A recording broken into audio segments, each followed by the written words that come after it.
Selamat datang Pak Fendi, Bu Vero, ya Kak Okta, selamat datang. Halo. Iya. Halo. Yuli, Ya, kumur air garam yuk sebelum tidur. kumur air garam. Ya, saya kemarin gitu. Oh, Garam dikumur terus kita tidur. Jangan minum apa-apa lagi. Iya. Biar dia kerja. oh gitu. Bisa juga minum tolak angin terus sama Panadol. Ada yang melakukan itu. Udah minum obat sih, udah minum Ya. obat. Tapi kalau air garam itu kan masuk di akal ya. Dia kan matiin kuman yang di leher. Iya. Iya.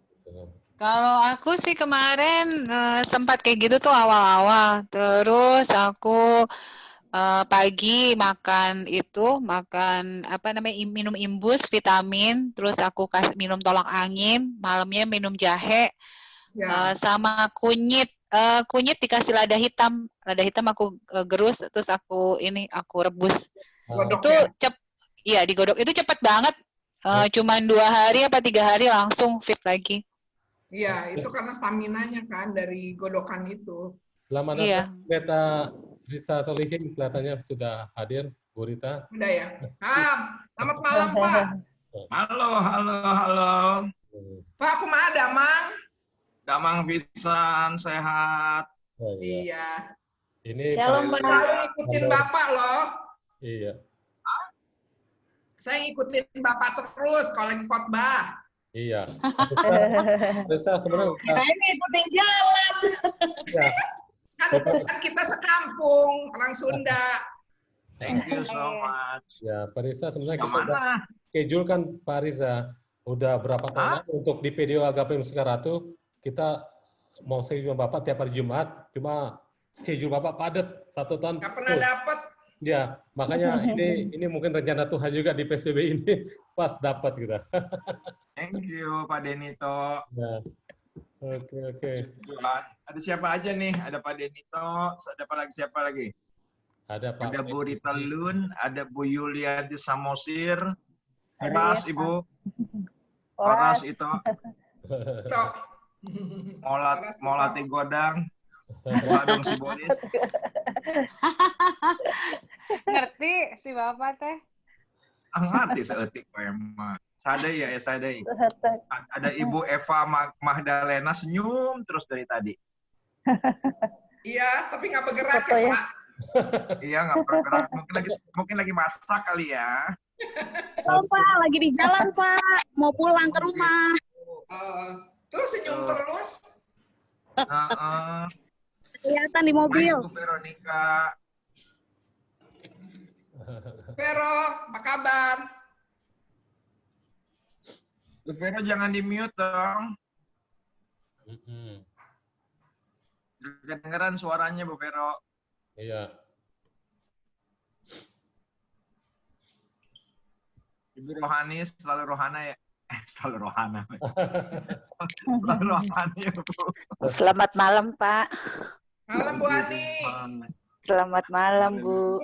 Bu Rohani. Malam Bu Ani. Ya, Bu Pak Oktaviana Napitupulu. Saya Pak.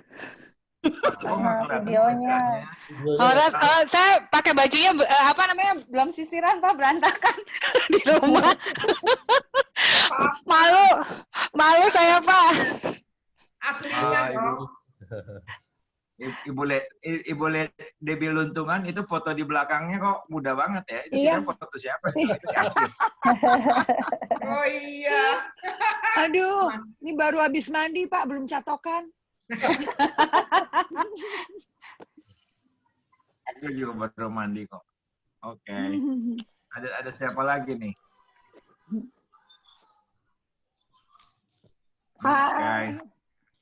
Pak Riza, Pak Riza khotbah di GSCC kan, aku dari GSCC. GSCC itu di Victor. Kuningan City, iya Victor Abraham. Oke. Halo Kak Dedi. Halo. Hai Kak Aku Yuli. malam ini khotbahnya sama loh. Halo. Gak apa-apa ya? Gak apa-apa. Saya belum pernah dengar Kak. Banyak yang belum pernah dengar juga. Aku juga belum sempat dengerin, maaf kemarin. Salam Pak Denny. Salam Pak Pendi. Halo Pak Pendi, apa kabar? Hai, Ibu Rita, udah dan belum? Hah? Belum catokan nih, belum catokan. Belum. Ini Pak Fendi atau Pak Relmi? Belum dan ya. Pak Relmi. Pak Pendi atau Pak Realme itu katanya. Kirain namanya Realme 6. Iya, saya ganti ya.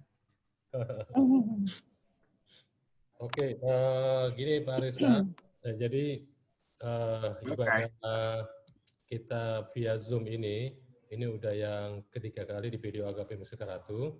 Biasanya kita kalau site itu tiap hari Jumat jam 12 sampai jam 1, Pak, di lantai penthouse. Pencetak Putri Indonesia, Pak, di situ, Pak. Nah, karena Bu Rita kan dulu kerja di Mustika Ratu, gitu ya. Iya, betul. Oke, untuk selama masa PSBB ini dan juga Zoom, kita memang setiap bulan sekali, dan nanti formatnya Yuli, Saudara Yuli pimpin dalam worship leader itu 10 menit, nanti Bapak khotbah 40 menit, Pak. Nanti setelah khotbah Yuli menangkap moderator, itu ada tanya jawab ke Bapak sekitar 10 menit. Jadi in total 1 jam, Pak. Jadi setelah tanya jawab, nanti Pak Risa pengutusan berkat dan doa syafaat, Pak. Ya, kurang lebih segitu, Pak. Ya, Pak. Ya, mungkin kita mulai aja kali, Pak, ya. Biar kita bisa on time. Ini udah lebih 5 menit. Ya, biasanya nanti yang lain-lain biasa suka join, ya. Joinnya belakangan. Biasa, Pak, ada yang pulang kantor juga sih. Oke, saya kasih ke Julie untuk pimpin MC dan leader. Silakan, Julie. Oke, shalom semua. Shalom. Semoga semuanya dalam keadaan baik ya. Baiklah, kita mau masuk hadirat Tuhan, kita mau siapkan hati kita. Kita mau menyembah Raja di atas segala raja. Katakan ya Tuhanku, aku hendak bernyanyi bagi. Dia nanya sama gua. Ya, emang naik apa aja? Aku hendak bernyanyi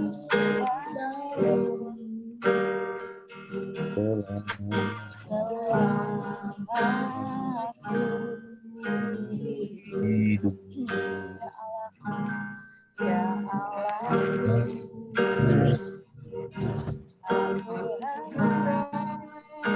bernyanyi bagimu selagi ku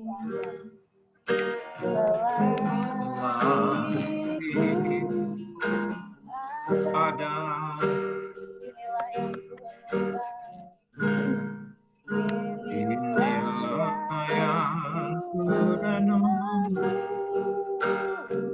setiap waktu,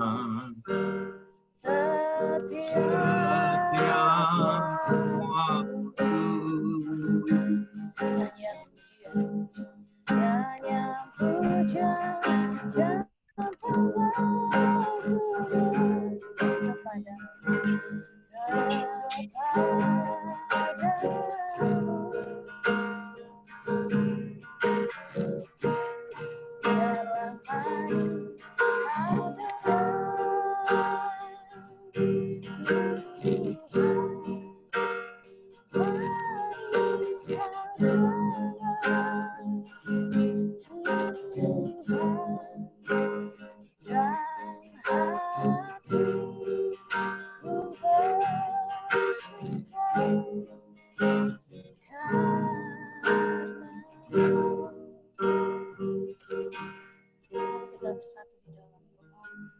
Terima kasih Tuhan Yesus, Engkau sungguh baik Tuhan bagi setiap kami Tuhan.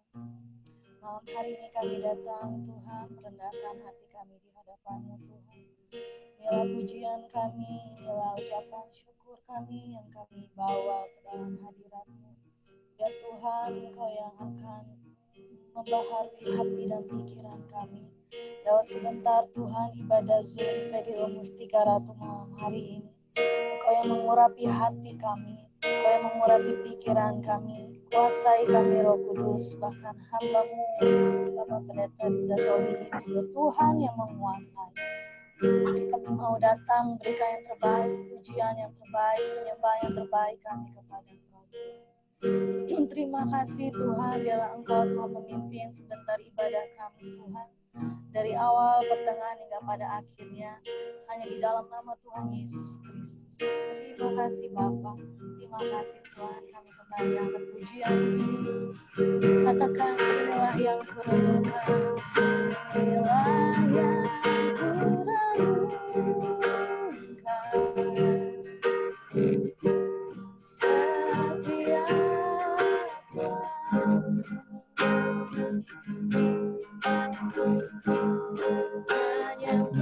Nyanyian pujian dan pengagungan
biarlah manis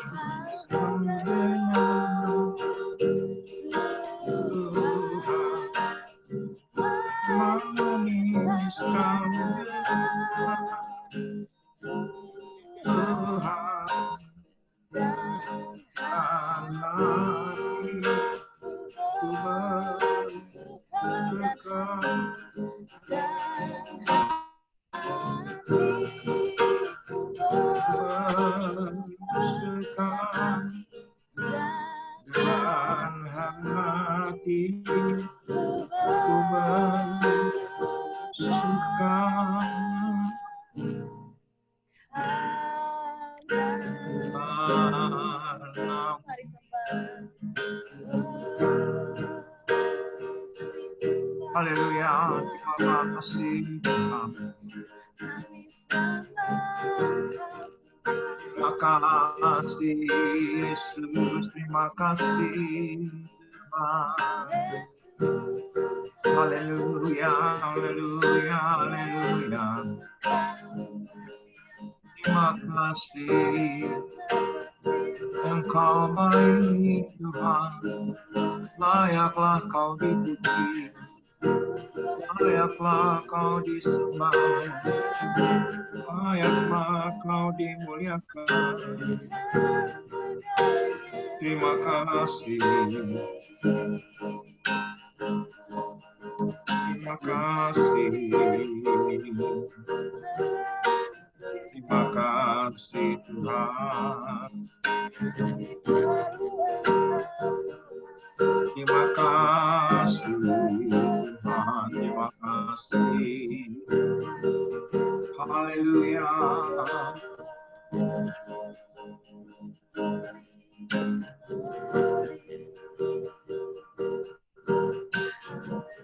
Terima kasih, Kau baik, Kau luar biasa. Terima kasih Yesus.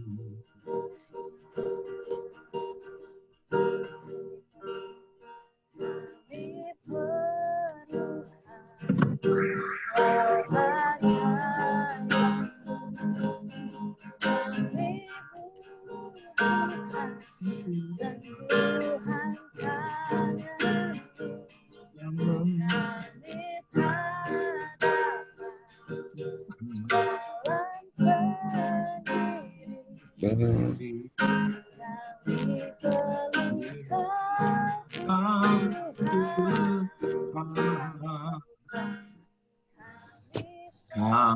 perlukan keajaiban-Mu.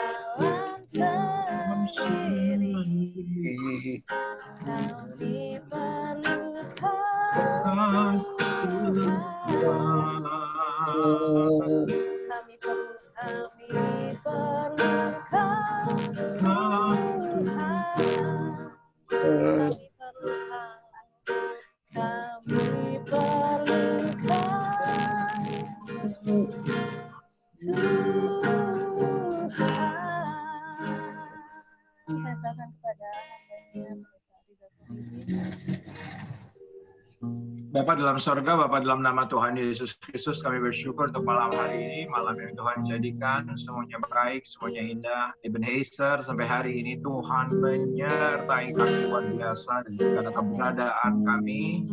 Engkaulah Tuhan Jehovah Shammah, Allah yang Maha Hadir. Engkaulah Tuhan Jehovah Shalom yang berikan senantiasa damai sejahtera. Engkaulah Jehovah Makades yang senantiasa memberikan kepada kami kemuliaan-Mu. Engkaulah Jehovah Rohi, Engkaulah Gembala Agung kami. Engkaulah Jehovah Rafa, Engkaulah yang menyembuhkan kami. Engkaulah Jehovah Jireh, Allah Gembala kami yang menyediakan segala yang kami perlukan. Kami bersyukur malam hari ini kami perlukan firman, karena firmanlah yang menjadikan segala sesuatunya. Firmanlah yang hidup, firmanlah yang menjadikan yang tidak ada menjadi ada, yang tidak mungkin menjadi mungkin. Berfirmanlah, kami siap untuk belajar akan Engkau yang adalah firman. Sama-sama yang siap kita katakan amin. Amin. Tuhan, thank you Ibu Rita, thank you Ibu Deni, Pak Denito, terima kasih Bu Julianti Samosir udah pimpin kita dalam hadirat Tuhan walaupun virtual. Sebetulnya banyak gereja yang tidak siap dengan ibadah online ini karena banyak gereja menekankan kebersamaan, menekankan eklesia, menekankan pujian penyembahan bersama-sama dalam unity termasuk gereja kami. Tetapi oleh karena satu dan lain hal justru kita dibawa dalam dimensi yang baru, dibawa dalam new normal. Menjadi doa saya dalam new normal ini, jangan kebiasaan yang lama kita tambahkan new normal cuman karena pakai masker, tapi kelakuan masih lama. Tolong katakan amin. Karena banyak orang new normal ini cuman karena kelakuan tetap sama, tabiat tetap sama, perilaku tetap sama, tapi yang beda cuman kalau pulang cuci tangan, kalau pulang cepat mandi, kalau pulang cuman ganti baju, dan itu bukan new normal yang sesungguhnya. New normal yang sesungguhnya adalah yang lama berlalu, yang baru datang. Itulah new normal. Perilaku kita new normal, kebiasaan kita new normal. Dan biarlah saya selalu berkata kepada semua teman-teman yang ketika memasuki bulan April bahwa kita harus memutus mata rantai bukan hanya COVID-19 tapi juga memutus mata rantai dosa. Itu penting menurut saya. Karena kalau itu tidak kita capai ya nggak ada gunanya Tuhan izinkan sesuatu yang hebat yaitu pandemi COVID-19. Nah, teman-teman, dengan segala kerendahan hati, setelah teman-teman buka Alkitab, dengan segala kerendahan hati, yuk sama-sama buka catatan kita. Jadi maaf Pak Bu Julianti Samosir, gitarnya ditaruh, ambil Alkitab, dan ambil buku catatan. Jangan sampai gitarnya menghalangi untuk kita sama-sama belajar, yaitu adalah cinta yang beracun. Saya berikan judul tema khotbahnya, maaf tidak ada hubungannya dengan pandemi, maaf tidak ada hubungannya dengan COVID, maaf tidak ada hubungannya dengan kesusahan banyak orang, maaf saya tidak akan membahas soal iman, pengharapan, kasih. Saya begitu yakin semua Anda di gereja masing-masing, mengikuti online, mengikuti YouTube, mengikuti semua platform digital, pasti 7 bulan terakhir ini sudah sedemikian diperlengkapi oleh firman Tuhan bagaimana kita kuat, bagaimana kita punya stamina rohani, bagaimana kita bisa bertahan di dalam COVID-19. Tetapi yang saya ingin bahas malam hari ini mungkin sesuatu yang asing, yaitu adalah toxic love. Langsung dicatat. Apa itu toxic love? Ini penting. Toxic love adalah hubungan, relationship, yang dibangun sedemikian rupa oleh 2-3 orang yang pada ujungnya melahirkan toksik atau racun yang bisa menghantam psikis, emosional, tapi juga bisa menghantam jiwa. Saya kasih contoh yang sangat ekstrim. Ini toxic love, maaf, ini contohnya ekstrim. Saya tahu tidak ada hubungannya dengan semua Anda. Tidak ada hubungannya. Tetapi bagaimanapun juga ini terjadi dalam masyarakat kita, yaitu toxic love. Tanggal 9 September yang lalu ada sebuah kejadian yang menggoncangkan Indonesia, menurut saya. Yaitu apa? Yaitu ada satu keluarga yang dibangun oleh yang namanya Fajri. Yang oleh karena satu dan lain hal, Fajri tahun lalu jatuh cinta dengan yang namanya Laili. Dan apa yang terjadi? Akhirnya Fajri meninggalkan keluarga yang selama ini dibangun. Fajri meninggalkan istri, anak-anak yang selama ini dibangun hanya untuk satu wanita, yaitu Laili. Bisa tergambar sekarang bahwa inilah toxic love. Betul ya? Oke. Ini adalah cinta, bukan cinta yang sehat, bukan cinta yang ideal, bukan cinta yang ilahi. Jelas ini adalah cinta yang beracun.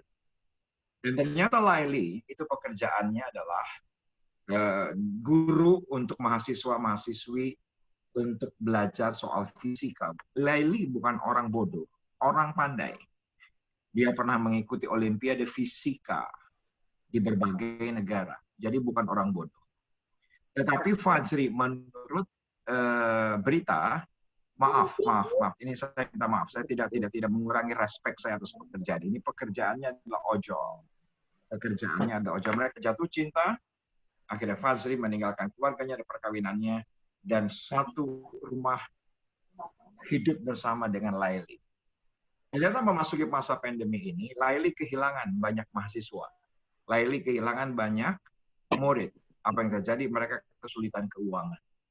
Dan akhirnya Fajri dan Laili itu sedemikian rupa merekayasa bagaimana mereka bisa hidup dari sisi keuangan. Ternyata ada satu korban yang namanya Laili juga berhubungan secara online dengan seseorang namanya Rinaldi.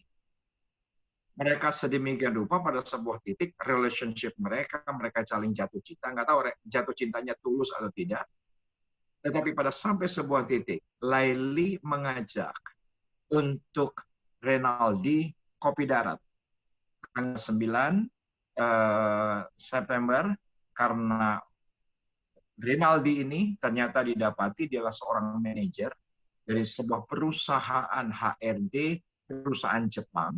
Jadi dia punya kekuatan keuangan, dia punya kekuatan finansial, yang akhirnya ternyata ada satu modus antara Fajri dan Laili. Untuk Laili membawa Rinaldi kemana? Ke satu apartemen yang ada di Pasar Baru, yang ternyata Fajri, sebelum mereka masuk, Fajri sudah lebih dahulu ada bersembunyi di toilet. Dan apa yang terjadi semua kita tahu ceritanya. Sedemikian rupa mereka kopi darat, Laili dan Rinaldi yang tanpa diketahui. Fajri ada di kamar mandi. Laili dan Rinaldi berhubungan seks. Jelas ini adalah toxic love. Ini jelas ini adalah cinta yang beracun. Dan apa yang terjadi ketika mereka sedang berhubungan seks, Fajri muncul dari toilet dan dipukul. Semua kita tahu ceritanya. ketika di ambang kematian, Fajri berkata kepada Rinaldi, mana nomor PIN daripada ATM? Dan akhirnya diberitahukan, dan akhirnya dibobol 90 juta rupiah. Semua kita tahu ceritanya, karena ini sudah berita nasional, bahwa akhirnya Rinaldi dimutilasi 11 potong. Karena ketika Fajri dan Laili mendapati Rinaldi mati, lihat tutorial dari YouTube bagaimana potong orang. Akhirnya dipotong sedemikian rupa, dan itu terjadi. Dan ini adalah jelas toxic love. Apa itu toxic love dalam kehidupan kita sekarang, sehari-hari? Begitu banyak perkawinan menurut saya. Yang mana mereka mengisi perkawinan mereka hanya untuk saling menganiaya, saling membuli, saling menghina. Mungkin ada beberapa teman kalau jujur berkata, iya ya, saya ngasih tahu pasangan, baik-baik, tetapi galakan dia. Itu toxic love. Jangan ngangguk. Jangan ngangguk. Itu adalah toxic love. Jadi kita ngasih tahu suami baik-baik, tapi galakan dia. Kita ngasih tahu istri baik-baik, tetapi dia yang lebih gahar. Perkataannya, perbuatannya. Dan saya berpikir, bahwa toxic love, ya benar, tidak ada hubungan dengan pandemi, tetapi itu yang terjadi hari ini di banyak perkawinan. Kenapa? Karena mereka di rumah saja. Kalau Ibu Rita pasti ngerti. Jalan mana etadei. Isu dengan manehanana, berang manehanana, peting manehanana, maneh deui. Justru itu terbangun toxic love, terbukti beberapa bulan yang lalu, rasanya beberapa minggu yang lalu di Cianjur atau di Garut. Saudaraku, di tayangan sebuah televisi nasional ternyata ada antrian panjang di depan KUA. Ditanya kepala KUA sama wartawan, itu antrian panjang, antrian apa? Ternyata justru karena pandemi. Mereka ketika dibebaskan bisa keluar, mereka antri untuk mencatatkan perceraian. Itu mengerikan, yang namanya toxic love. Dan saya berdoa sungguh untuk pelayanan malam hari ini. Saya berdoa apa yang Tuhan mau sampaikan, dan kita harus perhatikan bahwa bagaimanapun juga yang namanya pasangan suami istri, relationship bapak dan anak, orang tua dan anak, kakak dan adik, jangan sampai itu adalah toxic love. Bahaya sekali. Kenapa? Karena Tuhan inginkan dia hadir di tengah-tengah kita, di tengah-tengah keluarga. Ingin perkawinan yang menyenangkan. Perkawinan yang saling menghargai, saling menghormati, saling menerima, saling mengampuni. Saya terus belajar mengenai hal ini. Dan terus terang, saya baru saja khotbahkan mengenai toxic love ini 2-3 minggu. Hidup perkawinan kami jauh lebih baik. Jauh lebih baik. Karena kami ingin membangun bahwa perkawinan saya dan Elsa, perkawinan yang menyenangkan, perkawinan yang saling menerima, saling mengampuni, saling menasehati. Ketika dinasehati, mau menerima apa nasihat masing-masing.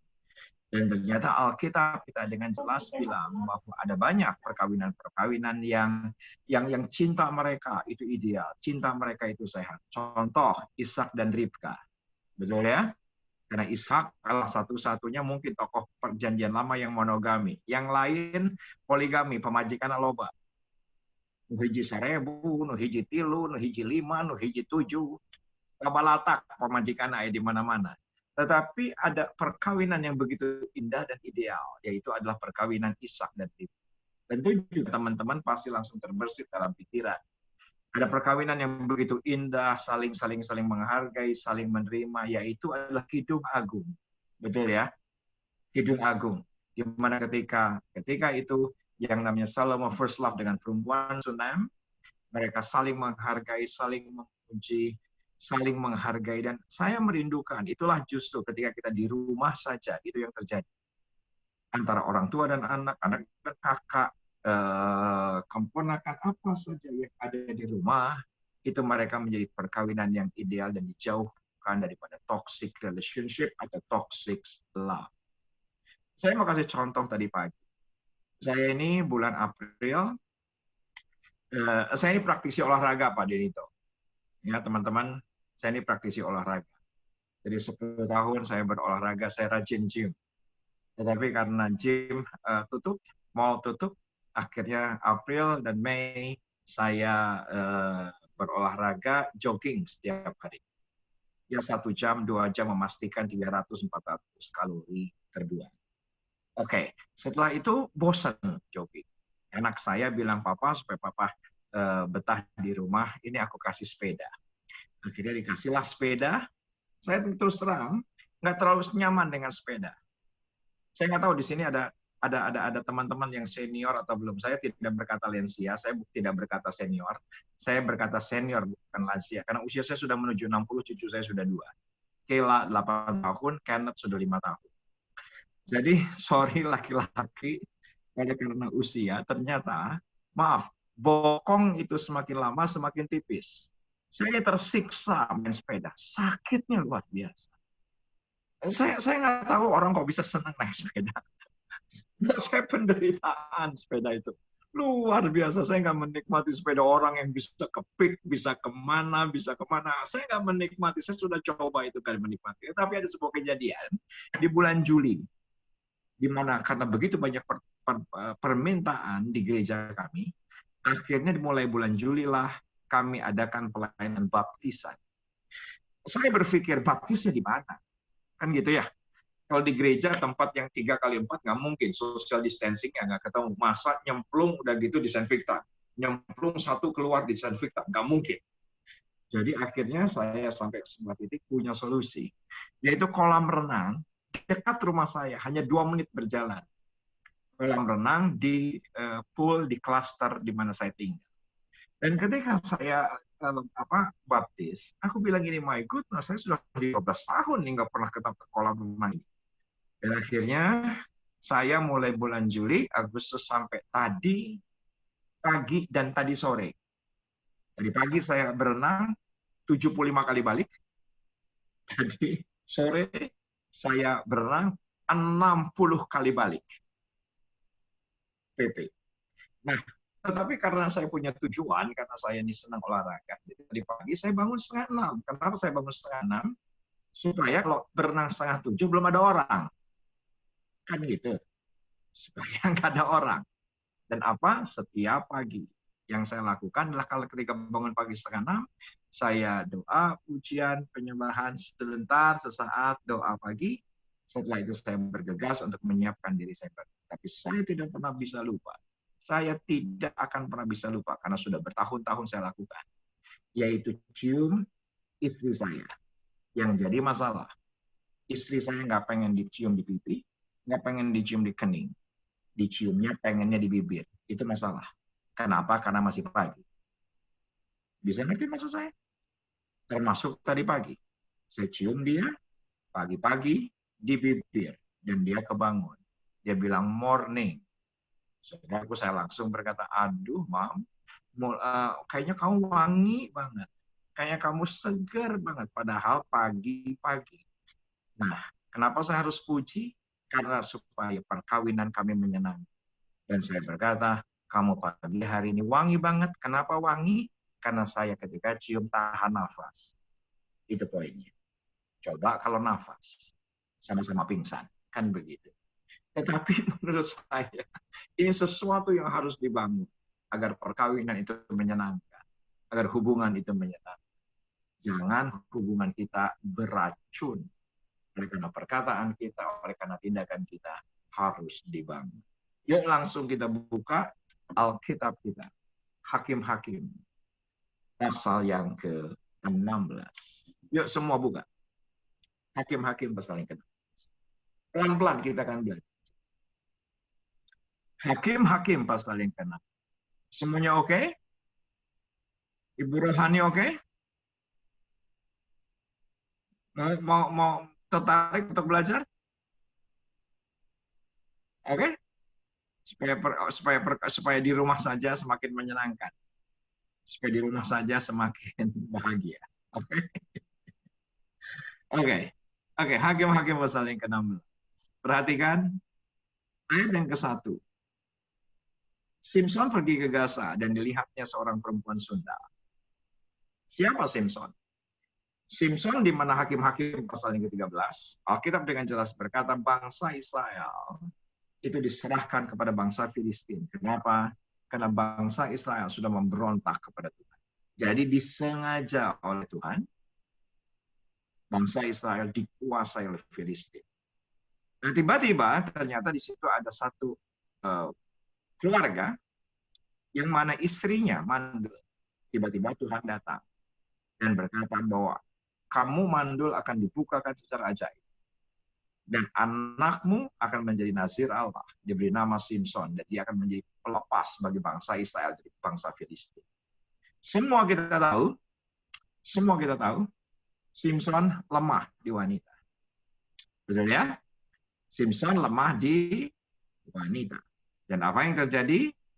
Hakim-Hakim 14 sudah teridentifikasi, dia menikahi perempuan Filistin. Emang nggak ada yang cakep gitu?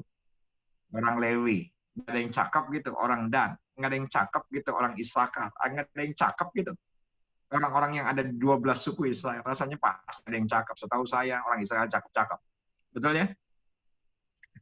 Saya sudah 20 kali ke Israel.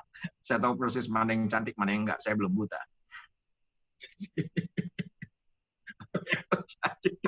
Nggak tahu kenapa, Simpson jaga cinta sama perempuan Gaza. Sundal pula. Udah, nggak usah diceritain. Emang itu kelemahan daripada Simpson. Yang menarik perhatian saya, ya sama-sama kita lihat perikop di bawah. Yaitu adalah ayat yang keempat. Ternyata Simpson jatuh cinta dengan Delila. Delila hanya muncul di perikop ini. Tidak pernah ada lagi sesudah dan sebelumnya. Dan ternyata Simpson jatuh cinta. Dan apa yang terjadi? Raja-raja daripada Filistin berkumpul dan mereka bilang gini, Delila, tolong cari tahu kelemahan daripada Simpson. Kekuatannya itu apa? Tiga kali Simpson berkata bohong. Ternyata ketika apa yang dikatakan, kekuatannya tetap ada. Dibilang yang kedua, kekuatannya tetap tidak berpulang. Ketiga, ketika dia ngomong sesuatu, tetap kekuatannya tidak hilang. Sampai, yuk langsung kita akan lihat, yaitu adalah ayat yang ke-15. Yuk sama-sama kita pelajari. Sama-sama kita pelajari. Hakim-Hakim 16 ayat. Berkatalah perempuan itu Delila kepadanya, Simpson, bagaimana mungkin engkau berkata aku cinta kepadamu? Buktiin dong cinta lo. Kan gitu. Lu bukisin gue melulu nih. Udah tiga kali gue mokal nih. Maaf, ini bahasa-bahasa tahun 80-an. Ini bahasa-bahasa Melawai nih. Kayaknya Bu Rita belum lahir ketika itu. Bu Rohani mah nggak tahu kayaknya. Gue mokal nih sama orang-orang nih. Gue malu nih sama orang, lu tengsinin gue nih. Ini bahasa tahun 80-an. Lu malu-maluin gue, lu ngomong salah. Gue mokal nih, gue tengsin banget nih sama raja-raja. Bener nggak sih lu jatuh cinta sama gue? Itu kalimat bahasa milenial hari ini. Sekarang telah 3 kali engkau mempermainkan aku. Yuk sama-sama baca Alkitab. Dan tidak mau menceritakan kepada aku karena apakah kekuatanmu demikian besar. Lalu setelah perempuan itu berhari-hari merengek-rengek kepadanya dan terus mendesak-desak dia, ia tidak dapat lagi menahan diri sehingga ia mau mati rasanya. Maka diceritakannya kepadanya segala isi hatinya, katanya, kepalaku tidak pernah kena pisau cukur. Sebab sejak dari kandungan ibuku, aku ini seorang nazir Allah. Apa yang terjadi dengan orang jatuh cinta? Blow on. Mendadak bego. Jika kepalaku dicukur, maka kekuatanku akan lenyap daripada aku dan aku menjadi lemas dan sama seperti orang lain. Ketika ayat 18 dilihatnya oleh Delila bahwa segala isi hati telah diceritakannya kepadanya, disuruhnya memanggil raja-raja orang Filistin, katanya sekali lagi, ini datanglah kemari, sebab ia telah menceritakan segala isi hatinya kepadaku. Lalu datanglah raja-raja kata orang Filistin itu kembali kepadanya sambil membawa uang itu, karena Delila diiming-imingi 1.100 uang sikal. Dan apa yang terjadi? Ayat yang ke-19, sesudah itu dibujuknya Simpson tidur di pangkuannya, lalu dipanggilnya seorang dan disuruh yang mencukur ketujuh rambut jalinnya. Sehingga mulailah Simpson ditundukkan oleh perempuan itu sebab kekuatannya telah lenyap daripadanya. Kenapa bisa telah lenyap? Karena jatuh cinta. Karena falling in love. Dan ternyata cinta mereka toxic love. Hanya untuk saling menghancurkan. Yuk sama-sama kita baca ayat yang ke-20. Sama-sama kita baca ayat 20. Walaupun di mute, nggak apa-apa. Jangan dibuka suaranya, nanti kita berisik 10 orang ngomong semua. 2, 3, ya. Lalu, berserulah perempuan itu, orang Filistin menyergap engkau, Simpson, maka terjaga ia dari tidurnya. Serta katanya seperti yang sudah-sudah. Aku akan bebas dan akan meronta lepas, tetapi tidaklah diketahuinya bahwa Tuhan telah meninggalkan dia. Jadi kekuatan bukan karena rambut, kekuatan karena Tuhan ada di dalam Simpson. Kekuatan Tuhan itu ada pada Simpson, bukan pada rambut. Saya buktikan, ayatnya jelas. Ayat 21. Orang Filistin itu menangkap dia, mencungkil kedua matanya. Nasir Allah dicungkil matanya. Dan membawanya ke Gaza, di situ ia dibelenggu dengan 2 rantai lembaga dan pekerjaannya di penjara ialah menggiling seorang yang hebat, sesuatu yang luar biasa, seseorang yang di mana Tuhan punya rencana dahsyat. Cuma karena jatuh cinta. Hanya karena falling in love. Dan ternyata cintanya toxic. Hanya sebagai penggiling di penjara. Yuk perhatikan ayat yang ke-22. Tapi rambutnya mulai tumbuh pula sesudah dicukur. Apakah kembali kekuatannya? Tidak. Karena kekuatannya bukan dari rambut. Kekuatannya dari penyertaan Tuhan. Oke. Bagi teman-teman yang mencatat, tolong dicatat. Ini satu kebenaran yang luar biasa. Ketika orang jatuh cinta, hatinya terbuka lebar. Dan dia tidak tahu mana yang baik dan benar. Masuk dalam hati. Pelan-pelan pikirkan. Pelan-pelan pikirkan. Itu yang terjadi pada Renaldi. Betul nggak? Renaldi tiba-tiba jatuh cinta kepada Laili. Yang nggak tahu Laili punya rencana pembunuhan. Nggak tahu sama sekali. Tapi itu yang terjadi. Karena jatuh cinta membuat hati manusia terbuka lebar. Ini penting, Pak. Ini penting, Bu. Nah sekarang, dengan siapa kita jatuh cinta? Oke? Dengan siapa kita? Apakah kita masih jatuh cinta dengan istri kita? Apakah kita masih jatuh cinta dengan suami kita? Jangan, Pak. Kita menjalani kehidupan oleh karena fungsi, oleh karena keadaan. Yang ngeslah, ngeskill, kumahadai. Bisa di kumaha tukar tambah ke mal bisa. Tapi sebetulnya ini bisa dibangun. Anda tetap jatuh cinta dengan pasangan Anda. Kenapa? Kalau Anda jatuh cinta dengan pasangan Anda, itu Anda akan terbuka lebar hati Anda. Karena orang yang jatuh cinta, yang baik dan yang salah, udah nggak ada bedanya. Udah nggak ada bedanya. Itu terjadi pada Simpson. Sampai di sini oke? Sampai di sini oke? Dengan orang yang salah kita bisa berhubungan. Dengan orang yang jahat kita bisa berhubungan. Sekarang saya bisa dimengerti. Saya mengerti bisa apa yang dikatakan Amsal. Saya bisa. Bergaulah dengan orang bijak, maka kita akan ikut bijak.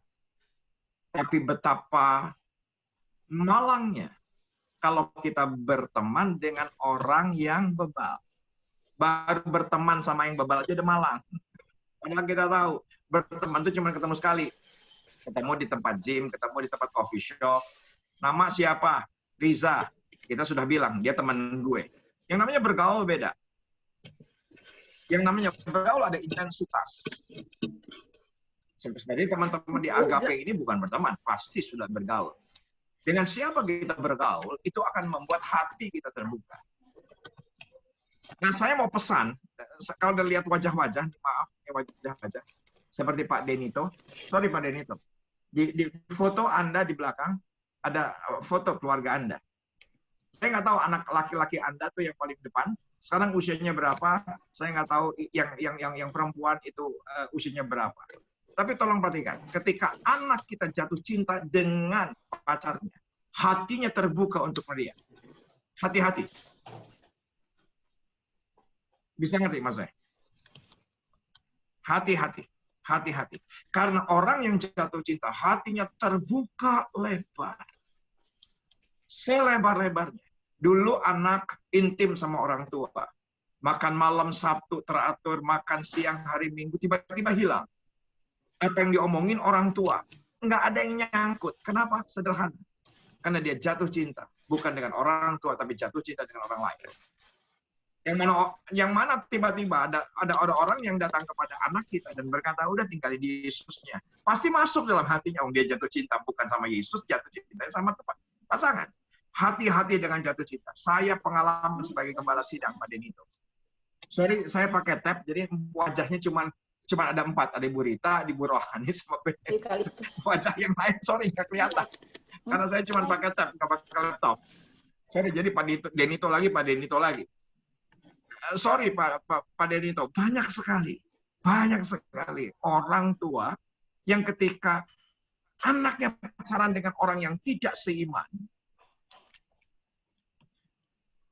yang mana anaknya jatuh cinta dengan yang tidak seiman, tiba-tiba mau tunangan, tiba-tiba menikah dengan yang tidak seiman. Panggil saya selalu bilang ini, percuma. Saya tidak mengatakan bahwa tidak mustahil dengan kuasa Tuhan. Tapi yang jadi masalah, anak itu hatinya terbuka buat siapa? Bisa ngerti? Pasti dia nggak terbuka, pasti dia nggak jatuh cinta sama saya. Pasti dia jatuh cinta sama pacarnya. Bisa ngerti ya maksudnya ya? Tiba-tiba orang tua membiarkan anaknya pacaran. Membiarkan anaknya berhubungan. Tenan naon, da bager. Tenan naon. Kolotna beunghar. Tenan naon. Ima mau aku maha. Ima pasti budakna bager.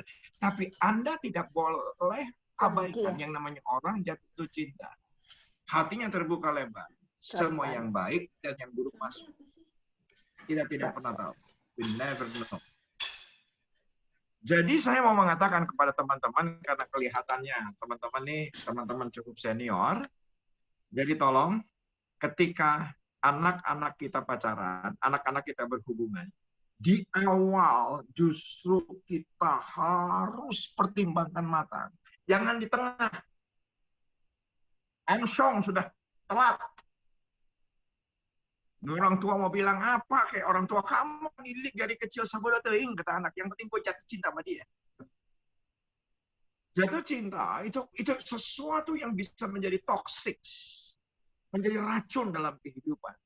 Dia menjadi pribadi yang lebih buruk, jadi pribadi yang lebih jelek. Oleh karena satu kata jatuh cinta. Apa kurangnya dari Simpson? Nazir Allah kurang, Tuhan dia tahu kekuatan tangannya dahsyat. Tapi gara-gara jatuh cinta, Tuhan meninggalkan dia. Dan begitu pun juga dengan kita, perkawinan kita menurut saya. Hati-hati. Ketika kita tidak lagi jatuh cinta dengan pasangan kita. Hati-hati. Kita jatuh cinta sama sepeda. Amsyong sudah. Oh, pagi sepedaan, sore sepedaan. Kita jatuh cinta sama pekerjaan. Kita jatuh cinta sama pelayanan. Kita jatuh cinta dengan siapa? Dengan sahabat. Dengan teman ngopi, dengan teman Zoom. Sorry, hati-hati. Dengan siapa kita jatuh cinta, hati-hati. Kenapa? Teman-teman, langsung dicatat. Ini penting menurut saya.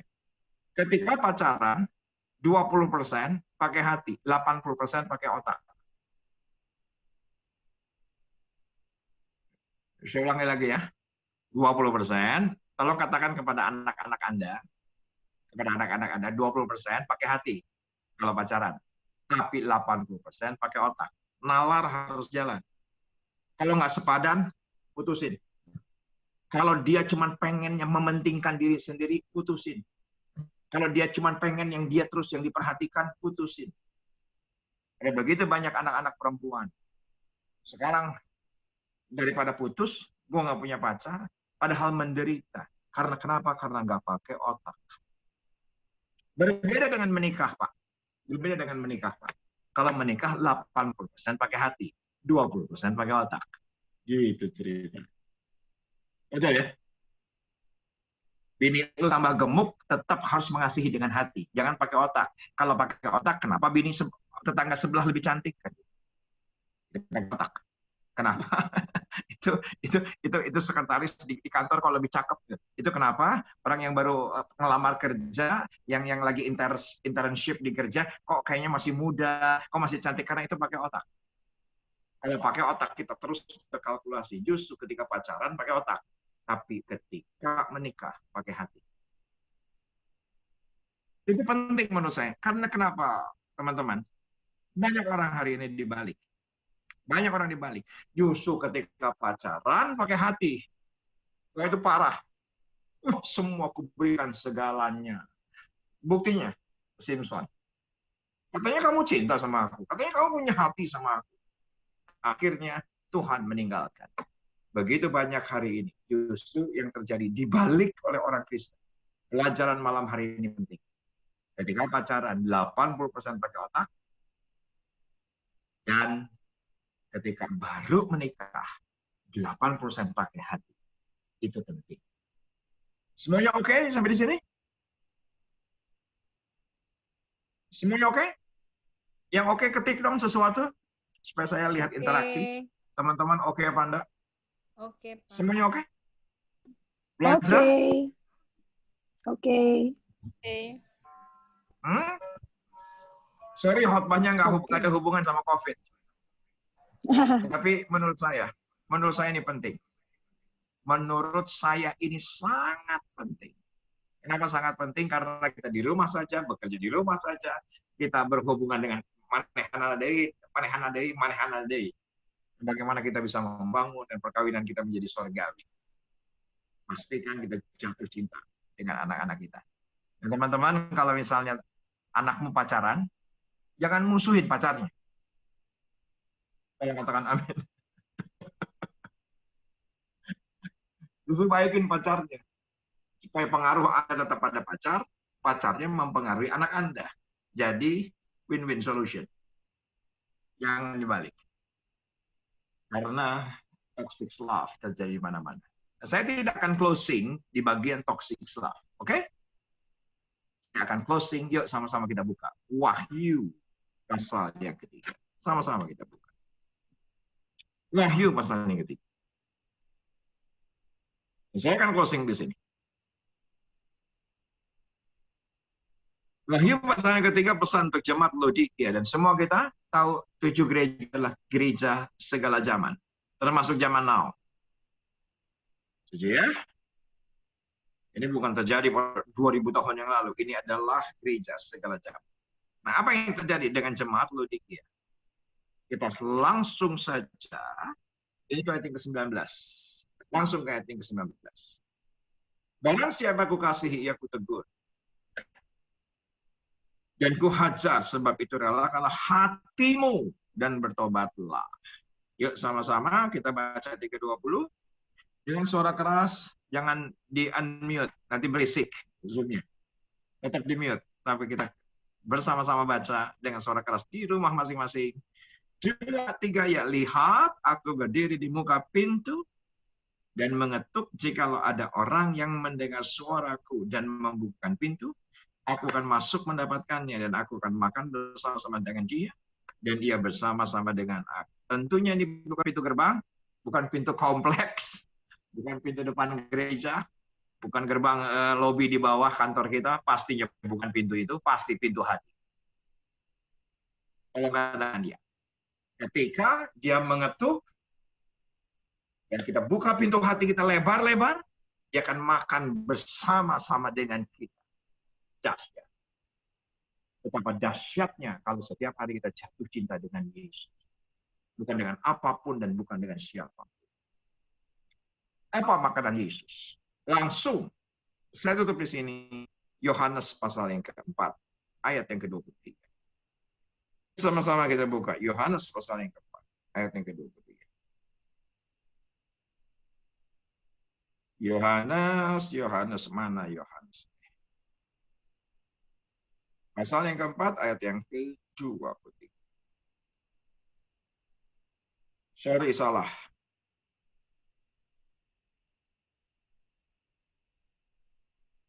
Yohanes 4, sebentar ya.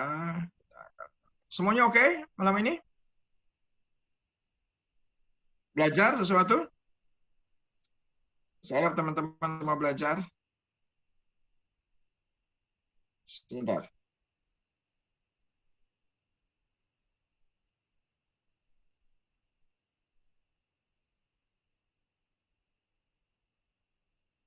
Oke. Ayat yang ke-34. Yuk sama-sama. Barang siapa yang membuka pintu hati kita terbuka, kita jatuh cinta dengan Yesus. Dan Yesus berkata, aku akan makan bersama-sama dengan. Dan apa makanan Yesus? Ayat yang ke-34, kata Yesus kepada mereka, makananku ialah melakukan kehendak Dia yang mengutus aku dan menyelesaikan pekerjaan. Jadi kalau kita jatuh cinta dengan Yesus, yang kita lakukan, yang kita suka adalah makan bersama-sama dengan Dia, dan makanan Yesus adalah firman Tuhan. Dahsyat. Jadi catat ada satu prinsip yang saya ingin bagikan kepada teman-teman. Pastikan Anda spiritual checkpoint tiap hari jatuh cinta dengan Yesus. Juga demikian dengan anggota keluarga. Pastikan itu. Pastikan itu. Tetap jatuh cinta dengan firman, jatuh cinta dengan pelayanan, jatuh cinta dengan Yesus. Pastikan itu. Saya punya anak usia 22 tahun. Asia. Tetap sampai pagi saya tetap cek. Kamu sudah doa atau belum? Kamu sudah baca firman atau walaupun udah tuir sekalipun tetap gue tanya. Selama dia masih di rumah gue, tetap gue bakal tanya. Saya tetap spiritual checkpoint setiap hari. Dia masih tetap dalam hadirat Tuhan atau tidak? Dia masih suka firman, masih suka jiwa-jiwa atau tidak? Karena menurut saya itu penting. Kenapa? Karena kalau kita buka hati buat Yesus, maka kuasa itu masuk. Kemuliaan itu masuk. Kenapa? Karena orang prinsip jatuh cinta adalah hatinya terbuka lebar. Itu penting. Nah sekarang, kita jatuh cinta dengan apa? Dan saya berdoa. Semua kita di masa pandemi, jatuh cinta dengan Yesus. Wow. Walaupun di rumah saja, pasti indah. Bukan toksik, bukan saling menghina, saling bully, saling menghakimi, saling negatif, balas-balasan, tapi sesuatu yang indah, sesuatu yang saling menerima, saling membangun, itu terjadi. Amin. Thank you guys. Masih ada pertanyaan? Masa iya masih ada pertanyaan? Gimana nih, ada yang masih mau bertanya? Kita masih ada waktu berapa menit, Pak Den? 10. 5 menit. Siapa di antara kita? Ibu Veronica mau nanya apa, Bu Veronica? Bu Veronica, oke?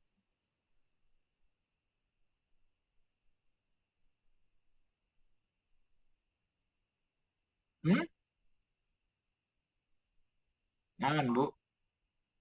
Oke, good.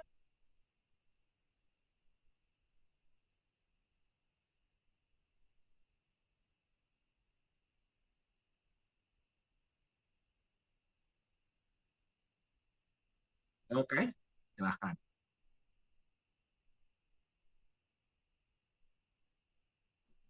Tidak ada yang mau bertanya. Kak Pinkan mungkin, Kak Debbie. Ada dua kemungkinan. Kalau nggak ada yang nanya. Yang pertama jelas, yang kedua nggak jelas sama sekali. Bukan Pak, masih jomblo, jadi bingung apa yang mau ditanya. Oke. Pastikan jatuh cinta dengan Yesus. Amin. Oke, Pak. Pastikan jatuh cinta dengan Yesus. Jangan jatuh cinta sama nasib. Kalau jatuh cinta sama nasib, kenapa begitu, kenapa begini, kenapa begitu, kenapa begini, kenapa begitu, kenapa begini. Jatuh cinta sama Yesus. Oke. Mau tanya dong. Oke, Bu. Mau tanya dong. Silakan, Bu. Ya. Pak, boleh nggak nanyanya nyimpang dikit? Boleh. Tapi berkita soal tentang perkawinan. Saya ngeganjel banget nih. yang masalah Ahok buat saya tuh sangat ngeganjal. Menurut Bapak gimana itu? Perceraian dan kemudian karena ini Pak dia kan figur ya. Kan saya ini dari pernah berbeda kemudian masuk menjadi orang Kristen gitu. Ini menjadi ngeganjal terus ke saya gitu. Bapak gimana? Oke. Kalimat saya sederhana. Siap? Jangan kita berdosa karena orang lain berdosa. Udah gitu aja deh. Kumaha? Jangan kita bersalah karena orang lain yang bersalah. Oh. Oke. Itu prinsip dalam hidup saya, Bu. Itu sih prinsip dalam hidup saya. Saya tidak mau berdosa di hadapan Tuhan karena orang lain yang berbuat dosa. Jangan mau. Maksudnya jangan ikut-ikutan gitu, Pak. Jangan tiluan, nges lah. Hadinya lah gitu. Urusannya Tuhan. Terus masing-masing lah. Tapi ganjal banget, Pak. Soalnya susah juga. Kembali, menurut Ibu kan bilang bahwa dia kan public figure. Kelihatan. Double standard. Gimana gitu kan. Saya sederhana. Saya beberapa kali ketemu dengan beliau. Dalam beberapa kesempatan. Terus terang, itu yang namanya istrinya, tahu siapa istrinya? Saya istri nanti. Nggak enak. Veronica juga. Veronica. Puput. Oh, yang istrinya sekarang Puput, ya. Iya, Puput itu dibaptisnya di gereja kami. Oh. Yang kita nggak tahu dia itu dibaptis kenapa. Ya urusan dia sama Tuhan lah, Bu. Ya, maksudnya kita nggak ngerti dibaptisnya kenapa. Kita nggak tahu dia berhubungan sama siapa. Kita nggak tahu dia pacaran sama siapa. Kita nggak tahu ada orang datang memberi diri dibaptis. Ya sudah, kita baptis, sudah. Maha tuh. Bagian di situ tetap kita lakukan, puji Tuhan, dia nggak minta nikahnya di gereja kami. Itu aja, puji Tuhan. Walaupun banyak orang pikir Pak Riza yang nikahin, bukan. Yang baptis benar gereja kami. Tapi setelah itu, kita tidak lagi berhubungan. Pada sebelum menikah, dia beribadah di gereja kami. Ya, benar. Tapi dari sekian ribu orang, kita nggak pernah notice siapa dia. Kita tidak pernah notice siapa. Dan mau ditanya hiji-hiji, maneh kabogohna saha. Saha maneh teh. Jatuh cinta kunaon. Nggak kawin, rek moal. Kita nggak pernah tahu. Gitu ceritanya. Oke, Pak. Poinnya, jangan berdosa karena orang lain yang berdosa. Jangan kita bersalah di hadapan Tuhan karena orang lain yang bersalah. Itu value. Hah? Ya, tong pipiluan. Ya, olah pipiluan. Iya. Ada istilah Sunda namanya kumsi. Tahu kumsi? Tahu. Naon? Naon, kumsi naon? Kumsi. Naon? Kumsi.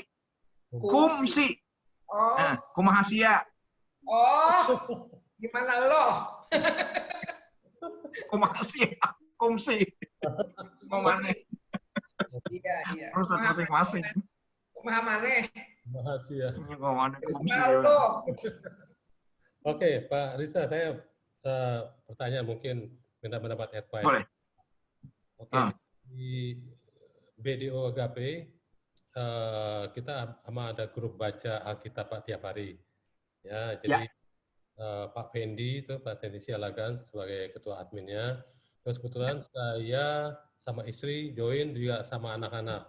Pertama saya sama istri, kemudian saya ajak anak saya yang cewek maupun yang cowok ikut, masih kecil saat itu. Nah sekarang udah beranjak, mereka yang ceweknya sudah kuliah, anak saya, terus yang paling kecil yang cowok itu masuk SMA kelas 1. Nah masa peralihan dari waktu SMP saya ajak dia baca, dia follow, mati katam dari PL, PB sampai 2 angkatan dia katam, tapi pas mau menjelang kelas 3, udah mulai kelas 3 SMP, nah SMA, nah udah bolong-bolong. Akhirnya dia ketinggalan bacanya, akhirnya dia berhenti. Saya sebagai orang tua, yang tadi Bapak bilang kan, harus cek istilahnya, harus baca setiap hari, at least firman Tuhan. Dan seringkali juga kita ajak juga sama-sama family altar, ya untuk praise and worship, doa, syafaat, gantian, dan sebagainya, gitu ya. Nah, tapi balik lagi nih, ada bolong-bolong juga, ya. Jadi ada toxic juga. Nah, bagaimana kiat-kiatnya, strateginya? Karena yang ceweknya oke lah, masih bisa di istilahnya disetir, istilahnya oke dia baca. Anak cewek lebih bisa. Nah, anak yang cowok ini kelas 1 SMA biasa anak-anak KBG ini kadang susah diatur, Pak. Nah, menurut Bapak bagaimana pengalaman, apa sudah punya cucu, supaya benar-benar mereka intim terus gitu loh. Jadi nggak bolong-bolong gitu, Pak. Salah satunya itu, Pak. Oke. Menurut saya kembali prinsip daripada hakim-hakim 16 ini aplikatif dalam banyak kehidupan. Betul ya? Dengan siapa seseorang jatuh cinta. Nah, kalau menurut saya tugas Bapak yaitu bagaimana caranya, tidak ada hubungan dengan baca firman setiap hari. Nggak ada hubungan.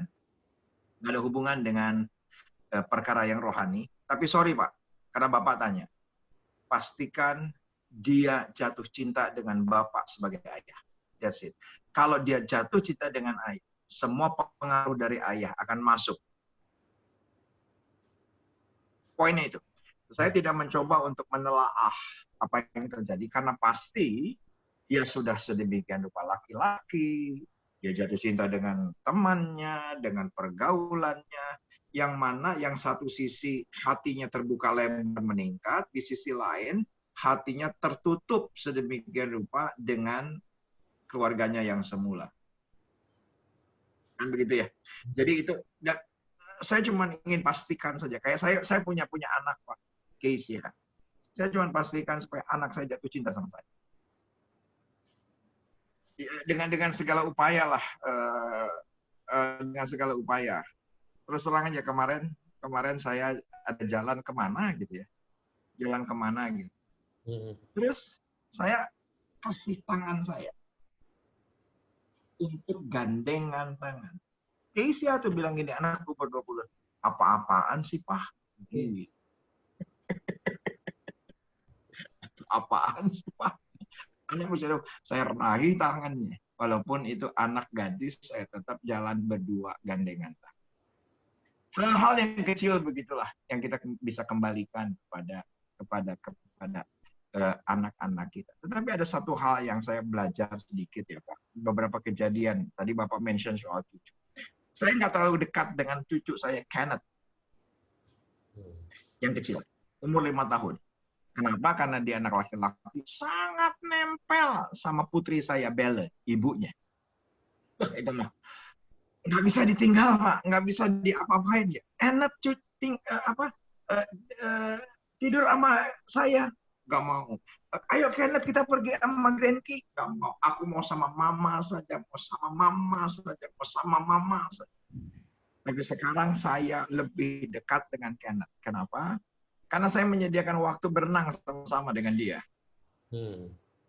Jadi karena ada kebersamaan, ada bonding, dan akhirnya apa saja yang saya katakan kepada Kenneth. Sekarang dia nurut, Pak. Anak usia 5 tahun lebih susah, Pak. Ya, kebersamaan di luar itu, di luar rohani, ya saya bersepeda, dia ngajak saya bersepeda, kita main sepeda, kan. Lagi ngetren sepeda kan, karena belajar kan ya. Saya juga work from home, oke kita bersepedahan, terus jalan bareng, ke mall atau apa gitu ya. It's good. Satu-satunya, jangan hubungkan melulu kepada yang rohani. Kalau kita ngelihat kasusnya hakim-hakim 16 ini, yang penting gimana caranya orang yang kita mau dekati, dia jatuh cinta dengan kita. Satu-satunya jalan cuma. Good luck, Pak. Pasti berhasil, Pak. Amin, Pak. Ya, perlu proses memang.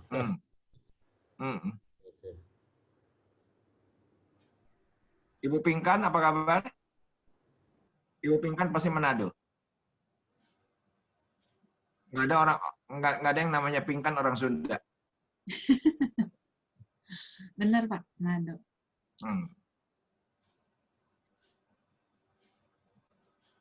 Oke, ada lagi yang lain teman-teman? Pak Fendi, kenapa senyum-senyum Pak Fendi? Pak Fendi jangan di mute dong. Pak Fendi jangan di mute. Bukan, ada juga saudara namanya Pinkan tapi orang Batak. Ah, bohong. Ada Pak. Tapi salah satunya Pak pasti orang Manado kalau nggak mamanya atau papanya. Oh gitu ya. Nah, dulunya Batak. Oke. Oh, dua-duanya Batak Pak, nggak mungkin. Pak Nathanael, apa kabar Pak Nathanael? Ya, baik Pak. Aman Pak ya? Aman. Aman ya, puji Tuhan. Iya. Aman sadayana. Ini Bu Eva dari tadi senyum terus. Murah senyum Bu Eva ini. Belum sampai dia.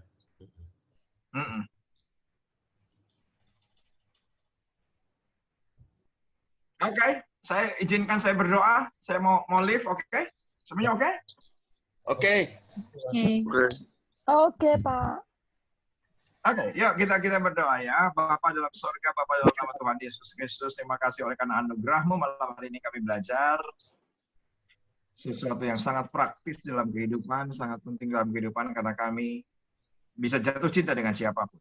Orang tua kami, sahabat kami, teman kami, pekerjaan kami. Dan kami bisa melihat kebenaran value hebat kerajaan surga yang tersembunyi malam hari ini dan Kau perlengkapi semua kami. Agar hubungan kami dengan Tuhan, dengan sesama, dengan pasangan, dengan anak-anak, dengan keluarga, kami bukan toxic love, tetapi hubungan yang saling membangun, saling menguatkan, saling menerima, dan saling membahagiakan. Terima kasih untuk semua yang hadir malam hari ini, berkat atas kami. Berkat Abraham, Ishak, dan Israel, berkat Allah Bapa, Anak, dan Roh Kudus, dan Yesus Kristus menyertai kami mulai malam hari ini sampai selama-lamanya. Haleluya. Amin. Amin. Terima kasih. Terima kasih, Pak. Thank you. Terima kasih Pak Riza sharingnya. Oke, undang aku lagi ya. Iya dong. Makasih, Jangan kapok, Pak. Pak. Bye. Terima kasih Pak Riza. Thank you so much. Aku live ya. Siap. Ya. Thank you. Bye-bye. Thank you. Bye. Terima kasih.